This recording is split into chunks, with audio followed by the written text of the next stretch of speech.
Hai, teman-teman. Pernahkah kalian berpikir bahwa cara kita berbicara atau berinteraksi bisa mempengaruhi bagaimana orang lain memandang kita?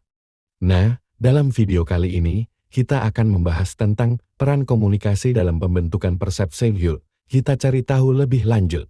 Komunikasi bukan hanya soal kata-kata yang kita ucapkan, tapi juga bagaimana kita mengungkapkan pesan tersebut.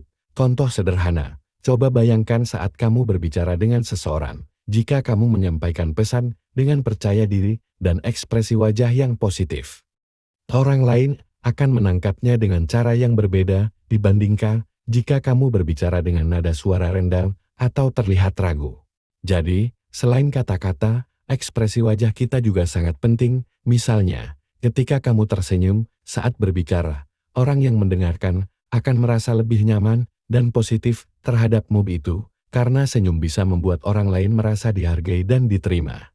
Selain ekspresi wajah, postur tubuh juga berperan besar. Coba perhatikan orang yang berbicara dengan postur terbuka, terlihat lebih percaya diri dan terbuka, sedangkan orang yang duduk dengan tubuh membungkuk atau tangan disilangkan bisa terkesan tertutup atau tidak percaya diri.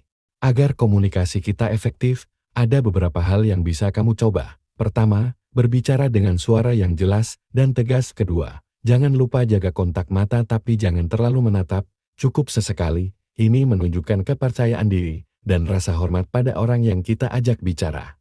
Komunikasi verbal seperti kata-kata yang kita pilih dan komunikasi non-verbal seperti bahasa tubuh dan ekspresi wajah saling melengkapi dalam membentuk persepsi. Menurut Albert Mehrabian, 93% komunikasi adalah non-verbal, yang berarti hanya 7% saja dari pesan yang disampaikan melalui kata-kata.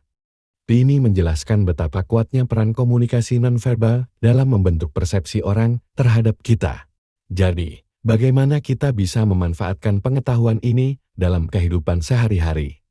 Salah satu contoh yang paling mudah adalah dalam wawancara kerja. Disinilah kemampuan komunikasi kita diuji. Tidak hanya apa yang kita katakan, tetapi bagaimana kita menyampaikan pesan, sikap kita, dan kepercayaan diri yang kita tunjukkan. Semua itu membentuk persepsi wawancara terhadap kita. Menurut teori dalam PSIKOLUGI komunikasi, persepsi dibentuk oleh berbagai faktor, mulai dari budaya, latar belakang sosial, hingga pengalaman pribadi seseorang. Namun, komunikasi baik verbal maupun non-verbal merupakan faktor yang paling langsung memengaruhi bagaimana persepsi itu terbentuk. Perhatikan perbedaan antara dua orang ini. Keduanya mungkin menyampaikan pesan yang sama, tapi cara mereka menyampaikannya sangat berbeda kan?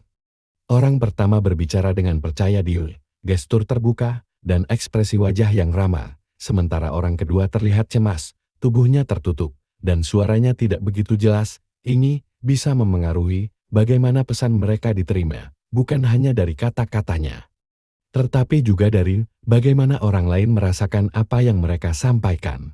Ingat, persepsi itu adalah cara orang lain memahami kita. Terkadang, apa yang kita katakan bisa berbeda dengan apa yang orang lain tangkap.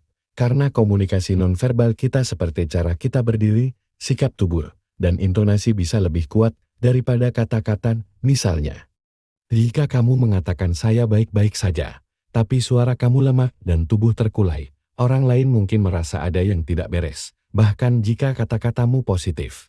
Komunikasi itu bukan hanya soal apa yang kita katakan, tetapi juga tentang bagaimana kita menyampaikannya.